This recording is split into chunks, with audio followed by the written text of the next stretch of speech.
e o fisco tem, né, contingente de servidores suficiente para fiscalizar todas as empresas para não permitir essa manipulação contábil? Não tem. Então, conclusão, o legislador pensou e falou, não, né, esse raciocínio não é interessante. Aí, alguém de inteligência maior no governo pensou o seguinte, olha, esse negócio de proibir, porque esse negócio de proibir não funciona. É igual bebida alcoólica no dia da eleição. Né? É proibido vender bebida alcoólica no dia da eleição. Né? No dia anterior, até que não bebe, vai ao supermercado e, né, enche o carrinho e leva para casa, porque amanhã pode chegar visita que beba. Assim, muito bem. Então, não adianta radicalizar. Mas, enfim, aí então o que acontece? O legislador tributário aí disse o seguinte, olha, não está adiantando esse negócio de dar um prazo. O que seria mais interessante para fazer o contribuinte, né, ter uma interação melhor? Que ele nunca perca o direito à compensação. Então, tudo bem, vamos dar, acabou o período decadencial. O contribuinte não perderá mais direito à compensação. Só tem o seguinte, o que o contribuinte paga é a nossa arrecadação. E nós temos um orçamento. Né? Então, o legislador diz o seguinte, tá bom, daqui por diante não terá mais, né, não terá mais o período decadencial, só que tem o seguinte, ele pode compensar em qualquer época, mas na hora de compensar, nunca poderá compensar mais do que 30% da base de cálculo antes da compensação. Então, aí sim seria o quê? Essa figura do limite para compensação. Então, observe, né, se você comparar o legislador antigo para o novo legislador foi muito mais inteligente. Para que radicalizar algo que o contribuinte tem direito? Retirar esse direito. Ele não vai querer perder. Né? E segundo, para o governo, o mais importante não é a arrecadação? Então, permita a ele o direito de compensar, mas sob limite, só de 30%. Isso demonstra o quê? O legislador mais inteligente. Outro detalhe. Já que você perguntou, olha só. Né? Até 1995, aqui no Brasil existia imposto de renda, né, sobre a distribuição de lucro, que está voltando de novo, né? Isso mostra que o governo, o legislador tributário está voltando a ser burro, né? Mas, enfim, olha só. Você já viu que na demonstração do resultado do exercício, tributação aparece em que lugar aqui? Item 2, deduções, você tem aqui um monte de tributos que incidem sobre a receita, não é isso? Depois, aonde mais?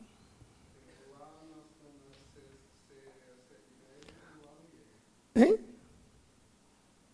No item 7, em despesas gerais e administrativas, né? E também no item 6, em despesas de vendas, vão aparecer né, despesas tributárias. Por exemplo, IPVA de veículo lá do setor de vendas, não é uma despesa tributária aqui? IPVA, IPTU do setor geral administrativo, vai aparecer aqui. Certo? Depois vai aparecer lá embaixo o quê? Contribuição social sobre lucro, imposto de renda. De quanto contribuição social sobre lucro? 9%. Imposto de renda. 25%. Aí quando sobra aqui embaixo é lucro antes do imposto de renda.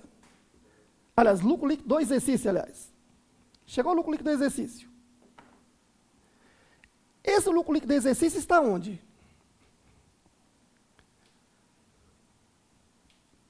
Em lucros acumulados no PL, não é assim?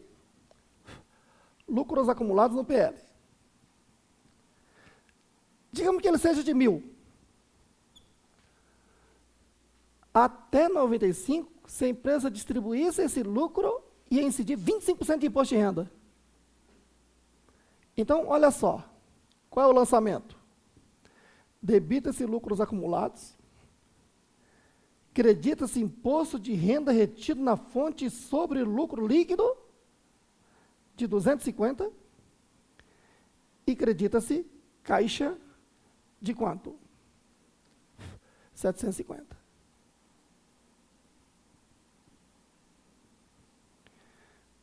Certo aí? Então, imagine, isto estimula o empresário a investir no Brasil? se em quase todos os lugares do mundo a distribuição de lucro é isenta de imposto? Porque, olha, tudo que o governo tinha que tributar, já tributou até aqui. Agora, na distribuição de quem investiu, ainda quer tributar isso tudo aqui. Certo? Só que naquele tempo o legislador estava sendo muito burro. Por quê?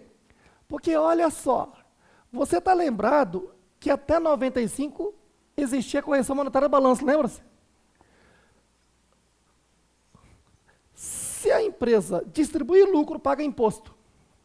E se não distribuir, ele mantém aqui o PL com saldo criador. Então o lucro está aqui, não está? E se você corrigir balanço, qual é o lançamento aí? Acredita-se o PL, debita-se o quê? Resultado da correção monetária do balanço, lembra-se? Isso aqui não é despesa dedutível? Se isso aqui é despesa dedutível, então o legislador está estimulando a empresa a não distribuir o lucro e, mais ainda, não distribuindo o lucro, vai estar economizando contribuição social sobre o lucro de 9% e imposto de renda de 25%. Então o país está perdendo 34% por uma lei dessa. Só o legislador que não enxergava isso. Certo? E isso é muito ruim numa economia como a nossa. Por quê? Porque isso cria a economia subterrânea, ou seja, a sonegação. Porque imagine, o empresário que é embora do Brasil, que tem imposto de renda de 25%, não. Ele não distribui o lucro e faz pagar menos imposto, mas como é que ele sobrevive aqui? Tem dinheiro por fora. Então ele, né, estimula o caixa 2 do país. Tá certo? Aí você diz, tá bom, e se acabou a correção monetária do balanço? Tributar esse lucro é interessante? Tributar esse lucro é não acompanhar os outros países. O Brasilzão não é um país, né, emergente, subdesenvolvido, não precisa de investimento externo. Né? Há quanto tempo que nós estamos aí com o nosso PIBinho? Né? Desde o Plano Real para cá. Nenhum governante que entrou de lá para cá conseguiu gerar crescimento econômico. Tudo que a gente vê de estatística é uma vergonha. Né? E ainda traz a Lei 12.973, a tributação sobre lucro. Criou toda uma complexidade de apurar, né? Porque nós temos o artigo 10 da Lei 9.249, que diz que distribuição de lucro é o quê? Isenta. Aí chega agora o governo e diz, ó, tudo bem, está mantida a isenção, só que vai ter vai ter o lucro fiscal e o lucro societário. Se o lucro societário é 1.000 e o lucro fiscal é 300, esse excesso aqui de 700 vai incidir em imposto de renda retido na fonte de quem? Do investidor. Quem paga é o investidor. A empresa tem que reter e recolher. Certo? Então, veja que, no momento que o país está precisando de investimento externo, nós estamos com uma nova lei que vai entrar em vigor, atrasando mais ainda o país, criando uma figura de um imposto que não precisava estar criando. Certo? Porque imagine, se uma multinacional quer entrar no país, ele não vai entrar sem fazer uma boa consultoria do seu investimento aqui no país. O que a consultoria vai dizer? Ó, aqui tem imposto de renda sobre distribuição de lucro.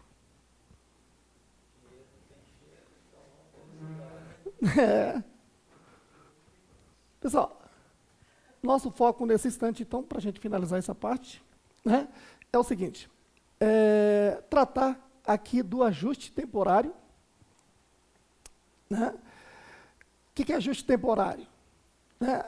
Ajuste fiscal material temporário. Material porque afeta contribuição social e ou imposto de renda. E temporário, por quê? Porque eu vou, além de adicionar ou excluir na parte A, vou ter que controlá-lo lá no parte B. E o que está controlado lá no parte B, eu tenho que fazer diferimento tributário. Então, como é que diferimento tributário em termos de lançamento contábil? Como é que se faz isso? Vamos acompanhar esse raciocínio. Aplicando a legislação societária, no Diário e Razão, aqui do primeiro trimestre, né, de X1, fizemos a contabilidade no Diário e Razão, apresentamos a demonstração do resultado do trimestre assim: receitas tributáveis, 10.000, receitas isentas, 5.000, despesas dedutíveis, 12.000, Despesas indedutíveis, 2.000. A contabilidade, CPC, apresenta lucro antes do imposto de renda de 1.000. Certinho aí? Tá bom. Na ótica fiscal, você já sabe, para os olhos do fisco, vamos enxergar aqui o fisco de novo.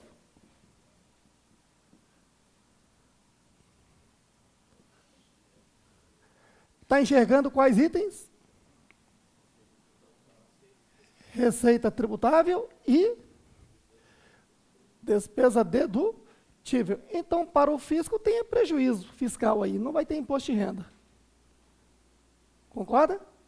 Mas qual é o ponto de partida para atender a legislação tributária? É pegar o resultado líquido contábil, que é o lucro antes do imposto de renda. Então, trago aqui para o LALU parte A e vou determinar o lucro real, que é a base de cálculo do imposto de renda. Então, está aqui. Lucro antes do imposto de renda, R$ 1.000. Receita isenta, faço a exclusão.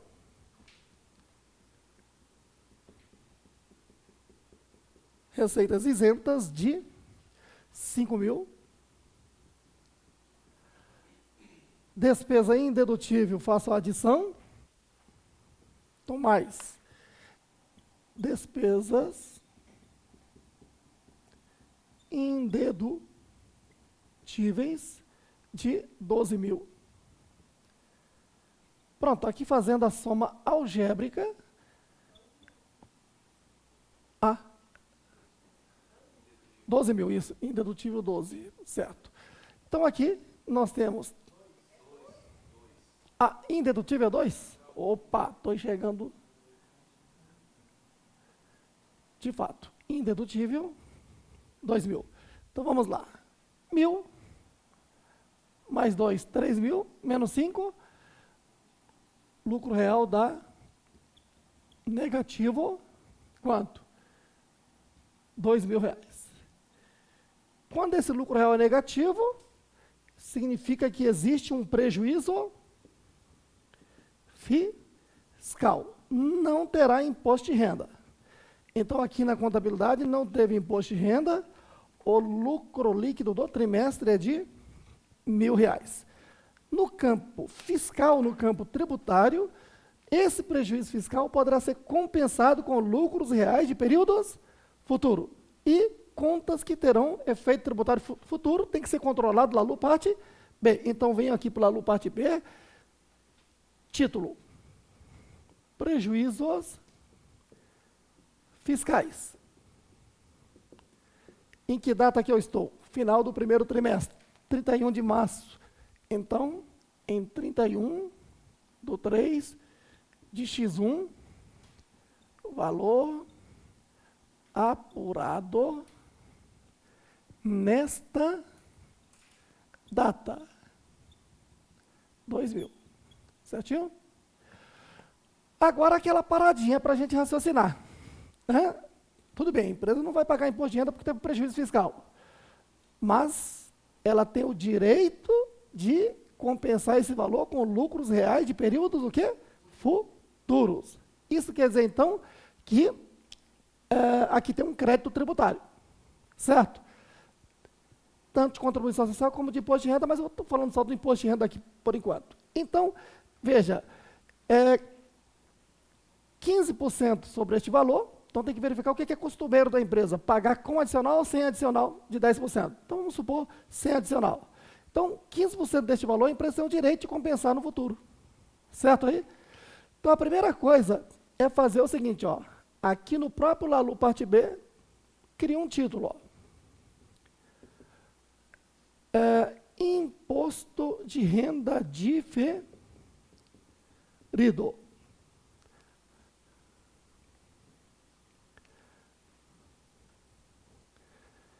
Esse título, aquele título lá é obrigatório, esse segundo aqui é facultativo, mas eu recomendo porque facilita, né, o cálculo. Ó. Nessa data aqui, dia 31/3 de X1, valor diferido nesta data. Aí demonstro.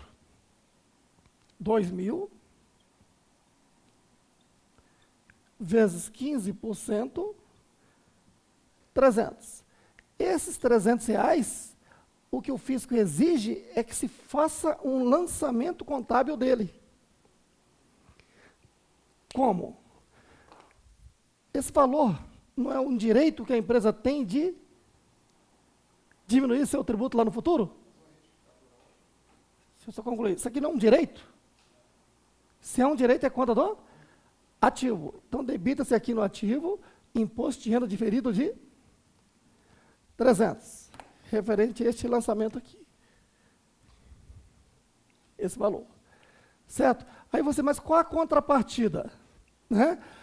A lei tributária manda acreditar lá no passivo não circulante o mesmo valor, 300. Aí você, mas qual o sentido? Não tem nenhum sentido no passivo, simplesmente para fazer a partida dobrada. Certo? Isto aqui é o que você encontra numa série de questões de provas de concurso público, do CESP, ESAF, que diz o quê? Né? Imposto de renda do ativo e concomitante do passivo, é isso aqui. Certo? Então, isso aqui é só um controle. Na medida em que for fazendo a compensação, eu tenho que ir estornando isso aqui. Por isso é interessante a gente ir para um segundo período de exemplo, para você entender como é que você faz essa compensação. Certo aí? Aproveitando então, voltando ao assunto, olha só. O colega fez uma pergunta num momento muito oportuno, que é o ajuste a valor presente, que é o assunto que a gente está estudando, não é isso? A lei diz o quê? Que os ativos e passivos de longo prazo têm que ser ajustados a valor presente. E os de curto prazo, se tiver efeito relevante, não é assim? A lei, CPC e tal.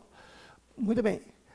Claro, isto você tem que interpretar de que o que eu trago a valor presente de ativo e passivo são ativos e passivos o que? Monetários. São contas a receber e contas a pagar. Mesmo sendo ativos e passivos monetários, só se eles estiverem pelo valor futuro é que eu trago o valor presente. E quando que ele está pelo valor futuro? Se ele não estiver indexado, porque se ele estiver indexado, ele já está pelo valor presente. Né?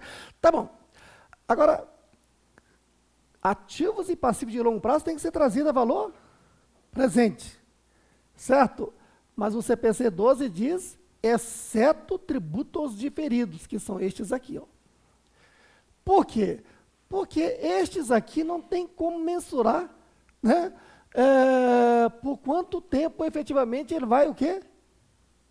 Perdurar como contas que a empresa vai poder, né, se beneficiar. Por quê? Porque a lei tributária diz, acabou o período decadencial, se pode compensar em qualquer época futura, pode ser até daqui 200 anos. E regime de competência para apropriar qualquer receita ou despesa exige o quê? Prazo. Ainda que por estimativa, e esse não tem prazo. Então, né, esse é o motivo pelo qual o CPC 12, né, optou por não fazer ajuste a valor presente de tributos diferidos, e isso não é só no país, isso é, né, o próprio IFRS assim adotou. Todos entenderam o raciocínio? Respondido a pergunta?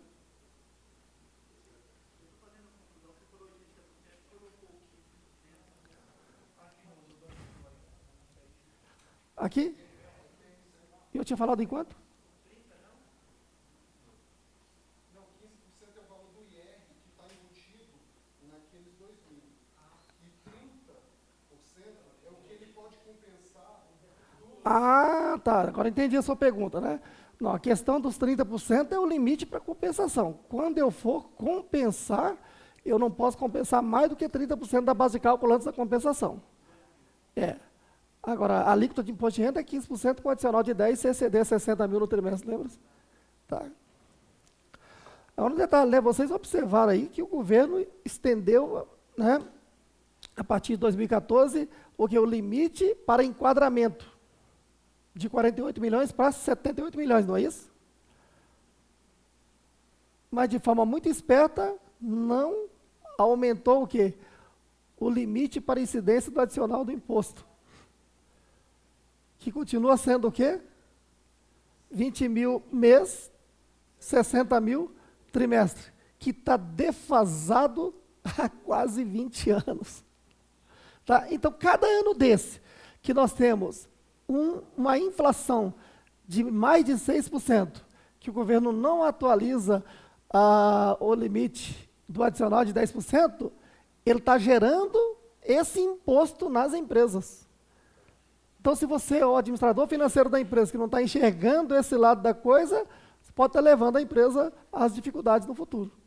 Porque a carga tributária está sendo aumentada a cada ano, né, mesmo sem mexer na lei tributária. Mas se você não está atualizando essa base aí, está havendo um aumento na carga tributária. Tá? Agora, então, vamos direto ao assunto. Nós encerramos aqui o primeiro trimestre.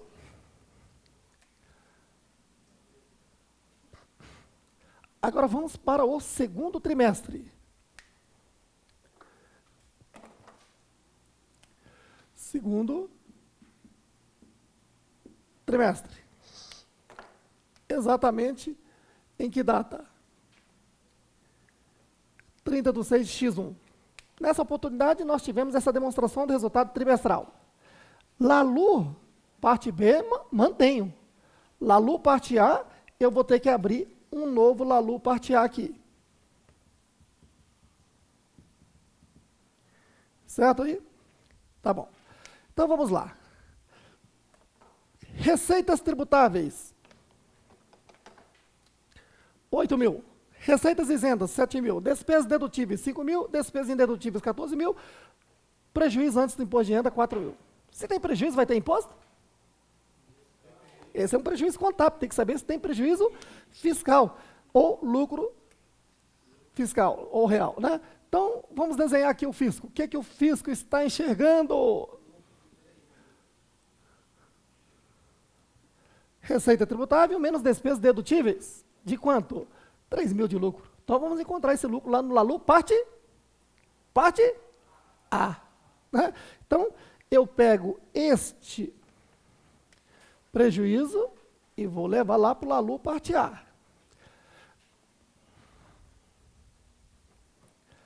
Bom, outro trimestre anterior já não vai interessar, então eu vou apagar aqui. É aqui mesmo que eu vou fazer o cálculo. Então, digamos, eu estou lá na página 2 do LALU, parte A. Página 1, usei no trimestre anterior. Determinação do lucro real. Prejuízo antes do imposto de renda de quanto? 4 mil. E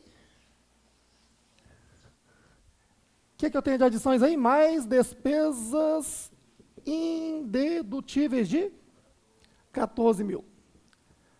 Menos receitas isentas de 7 mil. Aqui eu tenho o lucro real de 3 mil, não é isso? Lembre-se que esse valor é negativo, né? Não precisa nem colocar entre parênteses. Então, menos 4, com mais 14, mais 10, menos 7, 3 mil, certo? Exatamente o que o fisco está enxergando. Esses 8 mil menos 5 mil aqui, certinho? Tá. Agora, esse, na verdade, é o lucro real antes de quê? Da compensação. Então, agora eu vou compensar prejuízos fiscais. Para isso, eu tenho que ir lá no LALU, parte B. Está lá, prejuízos fiscais do período anterior. Agora, eu estou em que data? Estou em 30/6/X1. Compensação. Aqui eu tenho que demonstrar o limite dessa compensação. Aqui é que está o limite de 30%, não é isso? Não posso compensar mais do que 30% da base de cálculo antes da compensação. Então, é 3 mil vezes 30%, que dá o quê? 900, não é isso? Então, de 2 mil, eu só vou levar 900 para a compensação aqui, ó.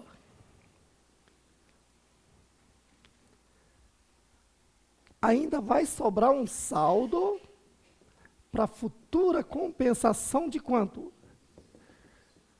1.100. Deixa aí para futura compensação. Até quando eu posso compensar isso? Período indeterminado.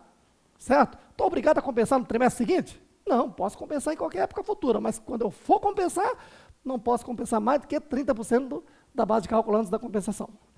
Aqui eu continuo. O que eu tenho aqui? Lucro real de 2.100. Aplico a alíquota.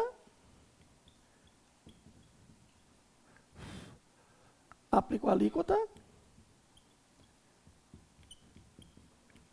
de 15% e encontro o valor do imposto de renda, que dá o quê? 315. Como é que eu contabilizo isso aí? Diz aí. Diga aí. Eu tenho que debitar uma conta chamada imposto de renda em despesa, não é isso? E credito lá no passivo circulante uma conta chamada o quê? Imposto de renda a pagar.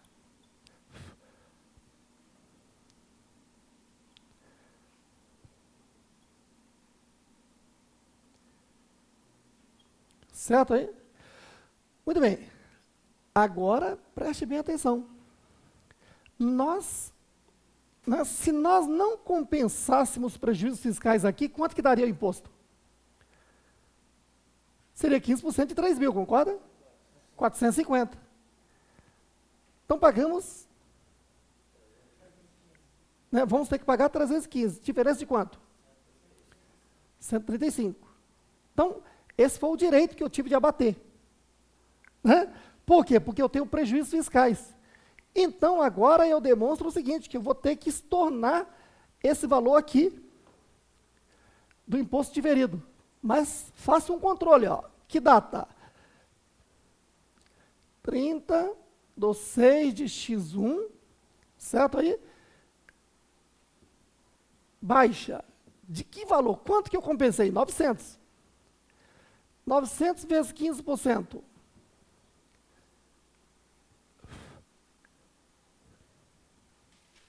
Que dá o quê? 135. Certo? 135 é exatamente o objeto do lançamento 3 aqui, ó.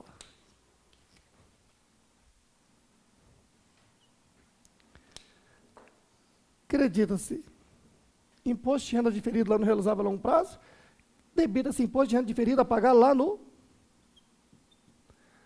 passivo não, circulante. Certo aí? No controle, quanto é que eu ainda tenho de saldo? 30/6 de X1.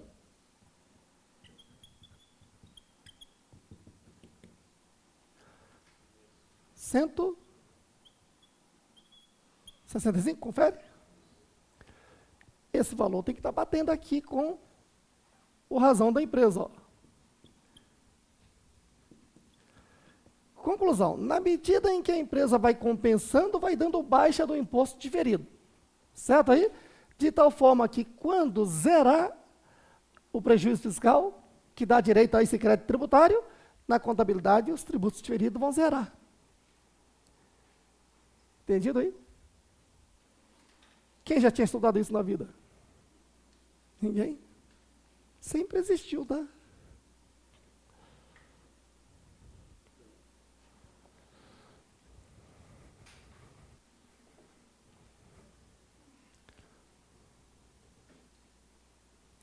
Tá, então aqui, só para finalizar, a demonstração do resultado tem um imposto de renda de que valor? 315, e o prejuízo do trimestre, 4.315. Ótima pergunta, né? Então, o colega está perguntando o seguinte: